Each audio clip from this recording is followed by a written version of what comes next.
Viral, Avengers asik makan siang di warteg. Beredar video viral lucu berdurasi 20 detik yang memperlihatkan sekumpulan tokoh Avengers buatan Marvel sedang asyik menikmati hidangan di warung Tegal.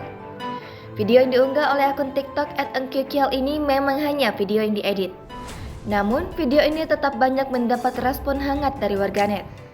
Di video editan tersebut, terlihat sejumlah tokoh Avengers seperti Iron Man, Hawkeye, dan Hulk sedang makan nasi bungkus. Ketika mereka sedang asyik menyantap makanan mereka, datang seorang pramusaji di warteg yang menawarkan nasi tambahan dan minuman untuk para Avengers. Suasana di video tersebut terdengar hening tanpa ada suara apapun. Tingkah laku pramusaji yang kikuk juga menambah kelucuan video ini.